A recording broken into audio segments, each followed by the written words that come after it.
Hello guys. तो आज हम today we will start the chapter 5th, a new chapter, principles of inheritance and variation. So first of all, what is inheritance? You know that we carry different characters, we carry the special characters from our parents. बरोबर है।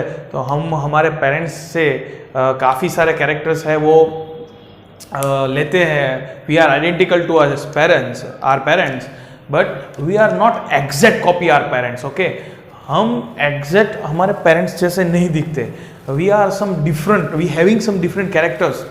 सो हमारे पास ऐसे थोड़े अलग characters है जो हमारे पेरेंट्स से हमको डिफरेंट करते हैं, हमको जुदा करते हैं। So this characters called variation. Okay, so ये जो हमारे कैरेक्टर्स हैं जो हमें हमारे पेरेंट्स से अलग बनाते हैं, we are not exact copy are to our parents, बराबर। सो इसको हम बोलते हैं वेरिएशन। सो ये बहुत सिंपल है और आपकी बुक में भी दिया गया है। अगर आप सोचे कि elephant gives birth elephant, okay, so कोई हाथी है, वो हाथी के बच्चे को ही जन्म देगा। और अगर कोई चिड़िया एग ले करती है तो उसमें से चिड़िया ही निकलेगी। ये वेरी कॉमन है बिकॉज ऑफ इनहेरिटेंस। उसमें जो उसका जो इनहेरिटेंस है, उसकी जो कैरेक्टर्स हैं वो पेरेंट्स के जैसे ही होंगे और पेरेंट्स से ही उसको मिलते हैं। सो पहले इसका रीज़न पता नहीं था कि ये क्या है, ये इनहेरिटेंस और कहाँ से आता है। सो ये इनहेरिटेंस और ये जो कैरेक्टर्स आते हैं वो गैमेट्स थ्रू उसकी नेक्स्ट जनरेशन में आते हैं, through the gametes. And the sexual reproduction is responsible, sexual reproduction is responsible to the reproduction is responsible for inheritance and variation both. Okay, so sexual reproduction में gametes are carrying the characters and their factors. Today we call the factors is called gene. अभी हम जो characters जो carry करता है gamete में उसको हम बोलते हैं जीन। लेकिन पहले ये नाम नहीं था, पहले लोगों को नहीं मालूम था कि ये क्या है। लोग सिर्फ इतना ही समझते थे कि जो कैरेक्टर्स उसके एंसेस्टर में उसके पेरेंट्स में है वही कैरेक्टर वो आगे लाएंगे through gametes. So gametes are responsible. इसीलिए बिफोर क्राइस्ट, बिफोर 1000 ईयर और 8000 ईयर अगो ये माना जाता था कि अलग अलग ब्रीड नहीं बनाने के लिए स्पेसिफिक सिलेक्टेड एनिमल्स, जैसे कोई अच्छी नस्ल की और अच्छी ब्रीड की कोई एनिमल बनाना रादर उसको हम बनाना ही बोल सकते हैं, बनाना है और प्रोड्यूस करनी है। तो उसके लिए अच्छे मेल और अच्छे फीमेल चाहिए। वो अच्छे मेल और अच्छे फीमेल को लेके उनके बीच में सेक्सुअल रिप्रोडक्शन करवा के उनके गैमेट को फ्यूज करवा के और नए कैरेक्टर वाले new individual will arise by this kind of breeding. So ये सब पहले से ही होता है बिफोर क्राइस्ट।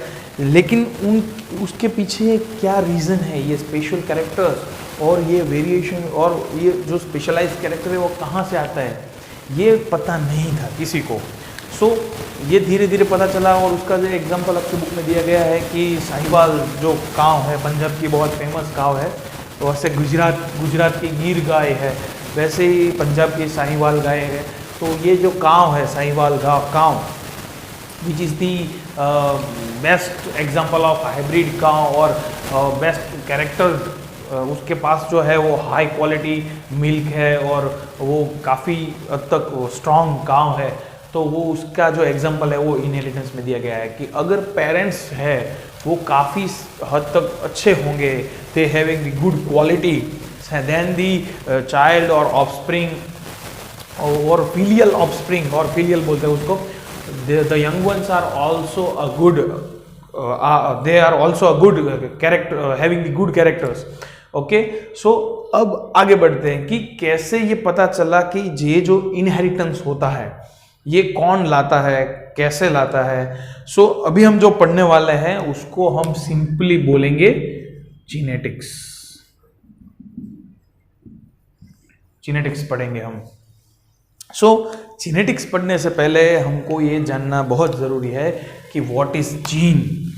लेकिन ये जीन कहाँ से आया, जीन के बारे में कौन जानता था? तो पहले मैं आपको बता दूं कि जीन के बारे में कोई नहीं जानता था, किसी को नहीं पता। लेकिन पहले first time in world the father of genetics Gregor George Mendel. So Mendel है who is the father of genetics. He conduct the series of practical on sweet pea plant. He conduct the series of practical on sweet pea plant because the sweet pea plant have the different kinds of character. Likewise, अगर आप उसकी जो P को देखें तो उसका जो shape है, सीड कलर है, वो दो टाइप का होता है, ग्रीन होता है, येलो होता है। फिर उसका जो शेप देखे, कलर के बाद अगर सीड का शेप देखे तो एक राउंड होता है, एक रिंकल्ड शेप होता है, एकदम वो रिंकल्ड और ऐसे श्रिंक हो जाए, श्रिंक होता है। सो एक ग्रीन होता है, एक येलो होता है, एक राउंड होता है, एक रिंकल्ड होता है। देन अगर आप उसके जो फ्लावर है उसको देखें तो एक फ्लावर है वो एक थोड़ा सा एक वायोलेट कलर का होता है, एक वाइट कलर का होता है। फिर उसकी जो फ्लावर की होती है उसको क्या बोलते हैं, पॉड जो होती है, वो पॉड एक अलग अलग कलर की होती है। एक ग्रीन पॉड होती है, एक ग्रीन पॉड के भी कलर अलग अलग है, पॉड के शेप भी अलग अलग है। सो देन फ्लावर की जो लोकेशन है, जो पोजीशन ऑफ फ्लावर वो भी डिफरेंट है, एक सीधे है, एक वो साइड में होते हैं। सो एक अपाइकल फ्लावर होता है, एक वर्टिकल, दूसरे जो फ्लावर होते हैं वो सीधा एंटीरियर साइड नहीं होते, वो लेटरल साइड राइज होते हैं। वैसे ही position of flower, pod colour, pod shape, seed colour, seed shape, flower colour, यानी उसको जो उसने जो स्वीट पी पे जो एक्सपेरिमेंट्स किए वो क्यों किए, इसकी वजह ये थी कि उसके गार्डन में जो भी सारे प्लांट्स थे उसमें जो स्वीट पी के प्लांट थे, वो स्वीट पी के प्लांट में इतनी ज़्यादा डिसिमिलरिटीज़ और इतने सारे कैरेक्टर्स ऐसे थे कि जिसमें डिसिमिलरिटीज़ थी। सो सबसे पहले हम स्टार्ट करते हैं, उसने काफ़ी सारे एक्सपेरिमेंट किए।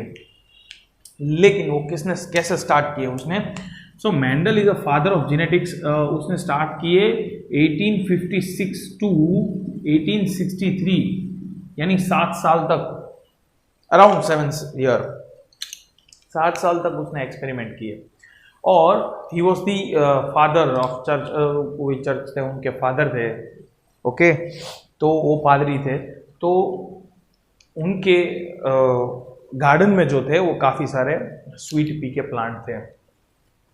जब वो गार्डन में गए, ऐसे मैं एक स्टोरी बना रहा हूँ, तो जैसे वो गार्डन में गए उन्होंने देखा कि गार्डन में 2 प्लांट्स हैं, दोनों स्वीट पी के प्लांट है। एक प्लांट टॉल है और एक प्लांट शॉर्ट है। ये एक नई डिसिमिलरिटीज है, यह नया कैरेक्टर है, हाइट। एक प्लांट है वो काफ़ी टॉल है, एक प्लांट है शॉर्ट है। दूसरे उसने कैरेक्टर देखे तो एक प्लांट पे जो सीड है उसका कलर और दूसरे प्लांट पे जो सीड है उसका कलर डिफरेंट है।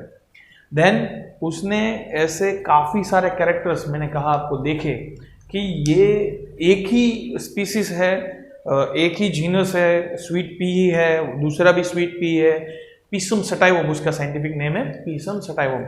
सो both are the same. Then why, उसने यही सोचा कि व्हाई इट इज हैपन, क्यों ऐसा होता है कि एक ही सेम स्पीसीज है, जहाँ सेम जीनस है, फिर भी एक में कलर ऐसा है, एक में कलर ऐसा है। तो what are the reason behind these characters? क्योंकि एक में हाइट कम है, एक की हाइट टॉल है, एक ड्वार्फ है, तो ऐसा क्यों है उसको पता नहीं आया। इसीलिए उसने, जब ये जो साइंटिस्ट की सोच यहाँ शुरू होती है कि ऐसा क्यों है, इसीलिए उसने हाइब्रिडाइजेशन करवाया प्लांट्स में। उसने स्टार्ट किया द हाइब्रिडाइजेशन प्रोसेस।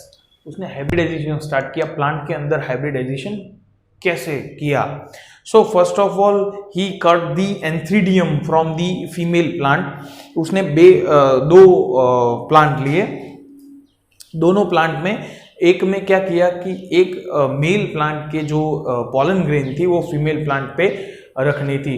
अब जो बाइसेक्सुअल फ्लावर है, वो जो फ्लावर है पीसम सटाइवम का, वो बाइसेक्सुअल है, यानी male and female both gonads are present in a same flower.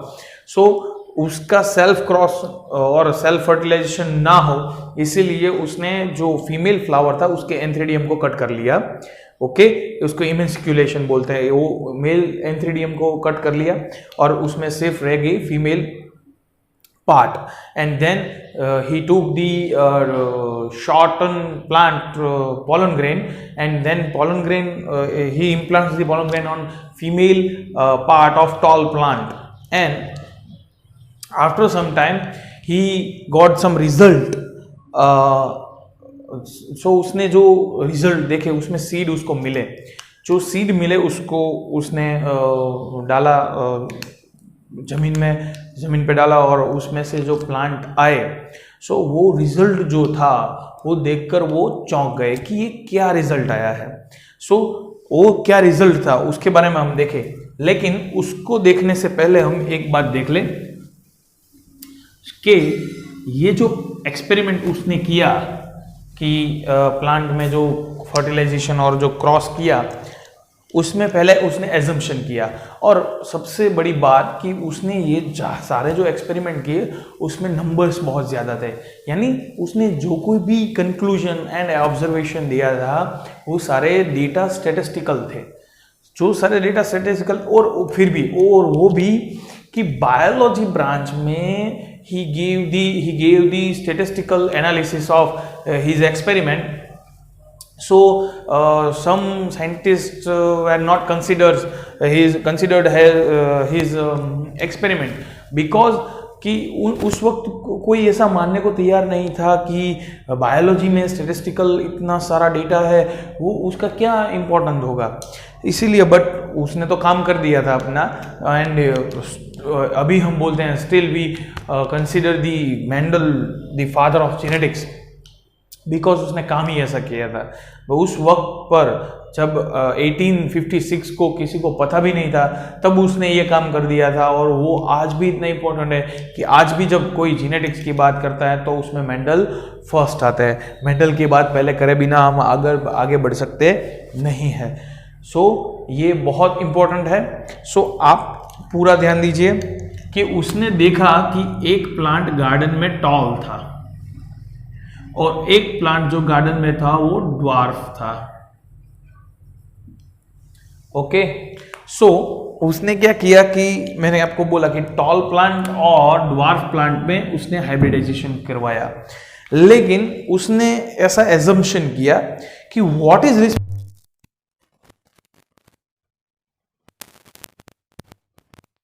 वहां पे कोई एक फैक्टर होगा which is responsible for the character.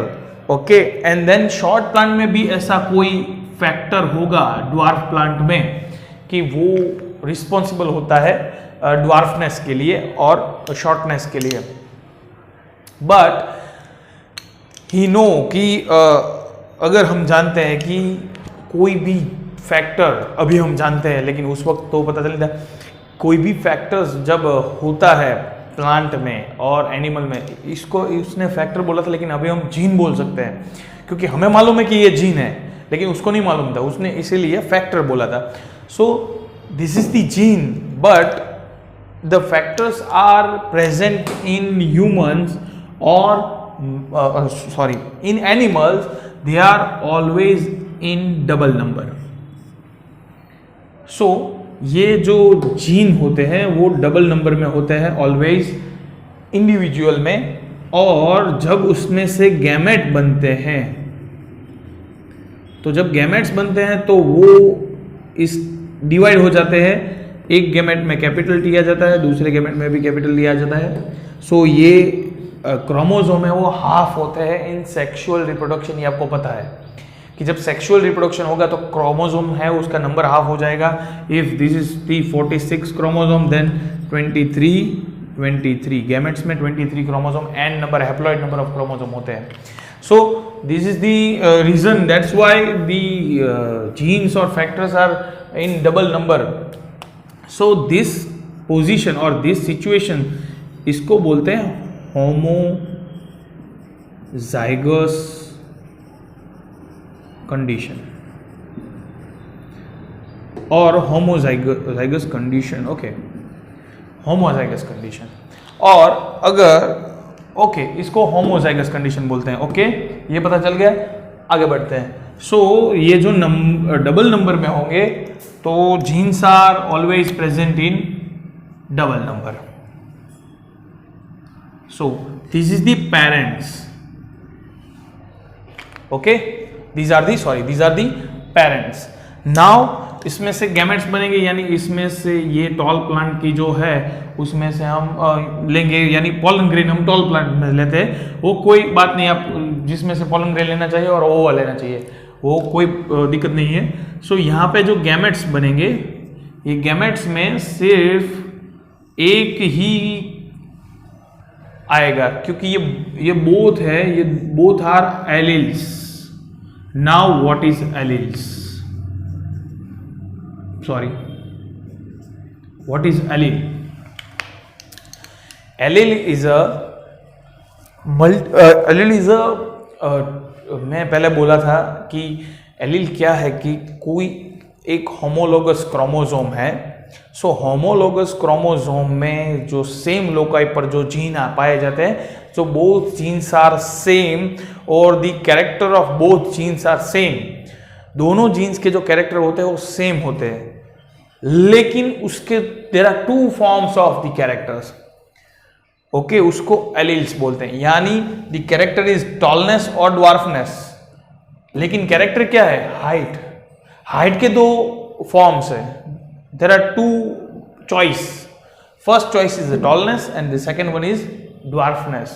So capital T and small t both are alleles of each other, और capital T both are alleles, लेकिन उन दोनों के फॉर्म सेम है।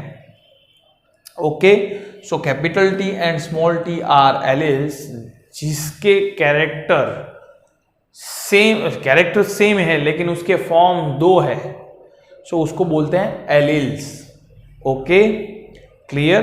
सो capital T and small t both are alleles. समझ में आ रहा है कि उनका कैरेक्टर सेम है? क्या? हाइट ऑफ प्लांट, एक टॉल है एक ड्वार्फ है, तो दो चॉइस है। Okay, two forms, one is a tall and the second one is dwarf. So this is the alleles. Okay, so मैंने अभी बोला कि अगर हाफ नंबर ऑफ क्रोमोसोम होंगे तो उसमें एक ही कोई एक गैमेट में कोई एक ही एलील्स आएगा। देन इन स्मॉल टी, अगर इसको पॉलन ग्रेन लेते हैं तो ये ओवा होगा और ओवा में ये ही जीन होगा। देन इन फेलियल और ऑफस्प्रिंग वन, फेलियल वन मीन्स पहली जनरेशन, फर्स्ट जनरेशन, उसमें इन दोनों का मिक्सचर होगा, कैपिटल T स्मॉल t। अभी देखिए इसका रिजल्ट क्या आएगा। तो जब ये सीड बन के तैयार होंगे और ये सीड को अगर हम जर्मिनेट करने के लिए जमीन में डालेंगे तो ये जो प्लांट बनेंगे वो टॉल होंगे। ये जो प्लांट बनेंगे वो क्या होंगे? टॉल होंगे। क्यों? अब यहां पे मेंडल ने एक नियम दिया गया है, नियम का नाम है law of dominancy. Law of dominance. Dominant means which express a gene or a factor which express, it's called dominant gene, and which gene is not expressed or does not expressed is called recessive gene. Here the capital T is responsible for tallness, means capital T वो express हुआ है, so it's called dominant gene, means capital T is dominant gene, so it's dominate from the other gene, so it express and it forms the tallness of plant. Okay, so small t is recessive gene, so small t does not expressed and they do not appear their character. Okay, because it is the recessive gene. Okay, capital T is a dominant gene which dominate from the other gene, and it express and it form the tall plant. So what is law of dominance in heterozygous condition? This is the heterozygous condition. Capital T and small t, it is a heterozygous condition. In heterozygous condition, the gene which is dominant or which express, it's called dominant gene. Okay, which gene is expressed in heterozygous condition, the gene is called a dominant gene, and this is the law of dominancy. कि दो gene होते हैं, उसमें से जो express हुआ वो dominant gene, but in which condition? In heterozygous condition, because here the homozygous condition में अगर दोनों सेम हुए तो दोनों ही एक्सप्रेस होंगे.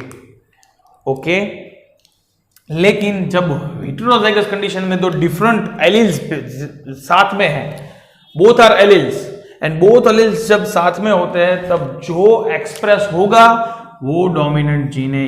This is the dominant gene. Okay, समझ में आ रहा है? फिर से बोलता हूं, this is the dominant gene. Okay, why? Because the heterozygous condition, जब दोनों एलील साथ में हैं तब जो एक्सप्रेस हुआ, जब हमें पता चला कि plant becomes tall, then we consider the capital T is dominant. ऐसा हम कब बोल सकते हैं? रिजल्ट देखने के बाद. ओके, हम तय कैसे करें कि कौन ज्यादा स्ट्रांग है? जब तक फाइट नहीं होती और जब तक हमें पता नहीं चलता, दो लोग लड़ते नहीं, तब तक हम नहीं बोल सकते कि कौन ज्यादा स्ट्रांग है. ओके, तो लड़ने के बाद पता चलता है, यानी रिजल्ट के बाद पता चलता है कि which gene is dominant gene. Rather मैं अभी जीन बोल रहा हूं, लेकिन I must say this is the factor, because Mendel को नहीं मालूम था. Okay, this is the factor. So when I say this is the dominant, how? Because I saw the result and I saw the tall plant, and then that's why I call the capital T is dominant, because it will it expressed and it produced the tall plant. Okay, so आगे जाते हैं. तो this is the first law of Mendel, the law of dominancy or law of dominance. Okay, law of dominancy or law of dominance. Okay, now वो आगे गए. Okay, आगे क्या हुआ? तो कि आगे इसका सेल्फ क्रॉस किया गया. सेल्फ क्रॉस यानी वही प्लांट जो इस सीड में से बने थे, यानी all are tall but both are heterozygous, यानी P2, यानी पेरेंट्स टू. अब जो सेकेंड हम क्रॉस करेंगे उसमें मदर का भी यही जीनोम होगा और फादर का भी यही होगा, यानी both are same and tall plant. Both are tall plant. यहां पे क्या था? एक टॉल था, दूसरा ड्वार्फ था. ये दोनों कैसे प्लांट है? Toll toll.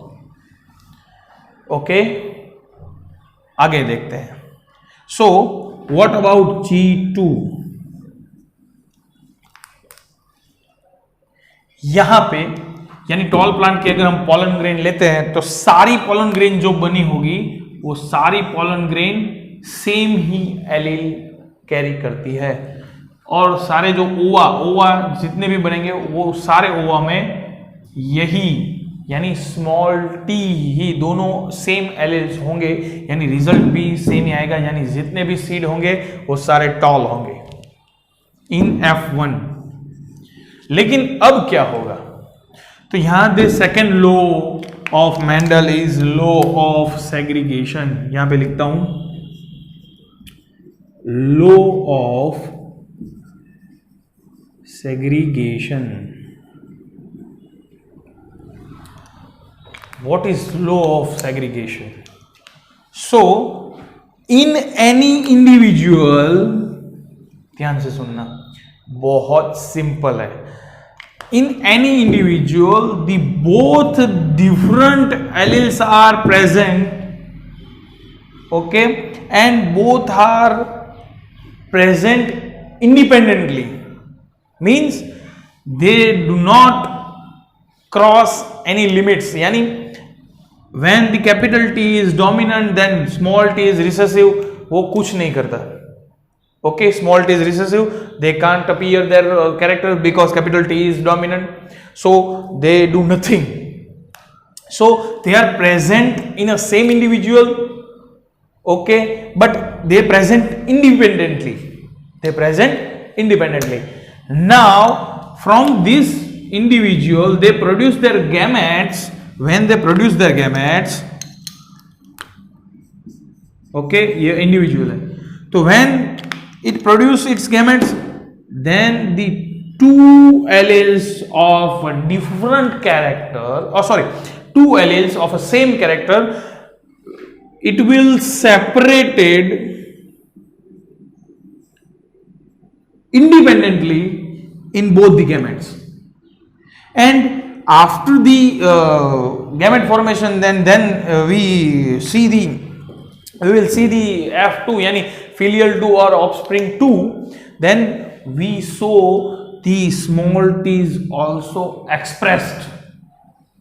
It's called law of segregation. So segregation means the separation of the alleles.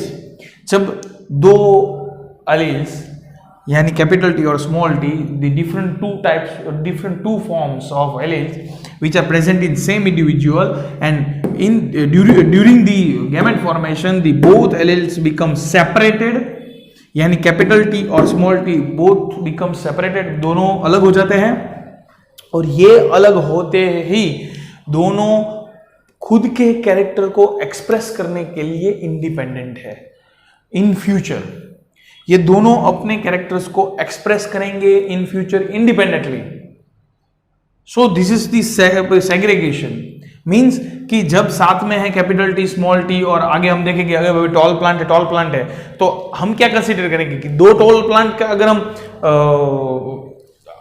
ये तो सब जीन्स है और फैक्टर्स है, अगर हम फैक्टर को निकाल दे और सिर्फ फिनोटाइप देखें, phenotype means external characters, this is the genotype, ये हम क्या देख रहे हैं, सब जीनोटाइप है, ओके। अगर हम सिर्फ फिनोटाइप देखें यानी एक्सटर्नल कैरेक्टर देखें, तो एक टॉल प्लांट था एक ड्वार्फ प्लांट था, कि दोनों को हमने मिलाया तो हमको मिला टॉल प्लांट। ये एक डिफरेंट बात है क्योंकि एक उसके पेरेंट्स में ड्वार्फ भी था। सो दोनों हम अगर टॉल प्लांट लेते हैं, हमको जीन के बारे में पता ही नहीं है, हम दोनों टॉल प्लांट लेते हैं तो उसका रिजल्ट हमको क्या मिलेगा? Obviously a normal man thinks that कि सारे सब टॉल प्लांट ही मिलेंगे ना, सारे टॉल प्लांट मिलेंगे। एक नॉर्मल व्यक्ति यही सोचता है कि सारे प्लांट्स टॉल मिलेंगे क्योंकि उसका मदर एंड उसके father both having the tallness of, okay, both के पास टॉलनेस है, तो उसके चाइल्ड और उसके जो ऑफस्प्रिंग जितने भी आएंगे, उसके जितने भी नए प्लांट आएंगे, उसको हम ऐसे ही सोचेंगे कि वो सारे के सारे टॉल होंगे। लेकिन यही मजा है लॉ ऑफ सेग्रीगेशन का कि ऐसा नहीं है, सारे टॉल नहीं होंगे, क्योंकि यहां पे होता है लॉ ऑफ सेग्रीगेशन, मींस कि ये जो दोनों जीन्स है वो सेपरेट हो जाता है independently, they separated and segregated into a gametes, और एक गैमेट में एक ही एलील रहेगा कोई एक कैरेक्टर का। ये बात आप लिख लीजिए, ये बात आप खास लिख लीजिए कि कोई भी गैमेट्स में कोई भी कैरेक्टर का एक ही एलील होगा, दोनों एलील एक गैमेट में कभी नहीं आएंगे। This is the beauty of law of segregation, okay. आगे बढ़ते हैं, यानी यहां पे जितनी पॉलन ग्रेन बनेगी वो दो टाइप की पॉलन ग्रेन बनेगी, एक में कैपिटल टी होगा, दूसरे में स्मॉल टी होगा। नेक्स्ट आगे जाएंगे तो इसमें जितने भी ओवा बनेंगे वो दो टाइप के ओवा बनेंगे, एक में होगा कैपिटल टी और एक में होगा स्मॉल टी। अब इसके जो ऑफस्प्रिंग होंगे उनकी 4 पॉसिबिलिटीज होंगी। यहां पे एक ही, क्योंकि यहां पे जीन्स सेम थे तो इनकी पॉसिबिलिटी एक ही थी कि सारे में कैपिटल टी स्मॉल टी होंगे, लेकिन यहाँ पे पॉसिबिलिटी बढ़ जाएगी, पॉसिबिलिटी बढ़ती है। तो उसके लिए हमें एक मेथड है, पनेट स्क्वायर बोलते हैं उसको, वो जीन्स को समझने में, उसका कॉम्बिनेशन समझने में इजी होता है, तो उसको पनेट स्क्वायर बोलते हैं। उसको ऐसे स्क्वायर करेंगे, this is the G2 then F2, this is the F2। ये बहुत इजी है ड्रॉ करने में भी, लिखने में भी। इसको हम डिवाइड करेंगे, ये फीमेल, ये मेल पार्ट है, ये फीमेल पार्ट है। दिस साइन आपको पता होगी, नहीं पता तो ये लिख देता हूं, this sign is male and this sign shows the female. Okay, आगे बढ़ते हैं। तो ये मेल है और फीमेल है, हम कोई भी ले सकते हैं। ये मेल है तो यहां पे आएगा capital T then small t, दूसरा capital T small t। Okay, आगे बढ़ते हैं। कैपिटल T, इसको ये दोनों को यहाँ पे कंबाइन करना है, ये दोनों को यहाँ पे कंबाइन करना है। तो capital T capital T capital T small t, capital T small t small t small t। पता चला कैसे किया? यहाँ पे capital T small, capital T, यहाँ पे कैपिटल T स्मॉल t, यहाँ पे कैपिटल T स्मॉल t, यहाँ पे small t।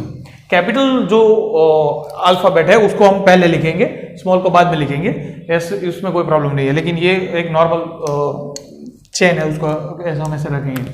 So this is the tall plant, this is also a tall plant, tall, and this is the dwarf. Okay, so if I write the how many tall plants are there, so there are 3 tall plants, and how many are dwarf, so only one is a dwarf. So if you consider the phenotype of the offspring 2 यानी filial 2 generation 2, then what is the ratio of phenotype? So phenotypic ratio अगर मैं देखूं, what is the ratio of phenotype? So ratio is 3:1. if you show the phenotype, but what is the ratio of genotype? If you show the genotype, this is the 1, ये दो same है तो 1:2:1, then genotypic ratio is 1:2:1। लेकिन इसको ऐसे नहीं लिखते, इसको पहले ऐसे लिखते हैं, capital T capital T capital T small t capital T small t and small t, then इसको हम लिख सकते हैं 1:2:1। यानी फीलियल 2 में जो रेशियो मिलता है वो ऐसा है 1:2:1। क्यों ऐसा हुआ कि जब दोनों ही parents, both parents are tall, but the offspring, the filial 2 generation और the young generation or new generation have the dwarfness, उसमें ड्वार्फनेस भी मिलती है। क्यों ऐसा होता है? Because of segregation. So this is the law of segregation, कि क्यों ऐसा होता है कि जब दोनों पेरेंट्स टॉल होते हैं फिर भी उसमें एक ड्वार्फ मिलता है।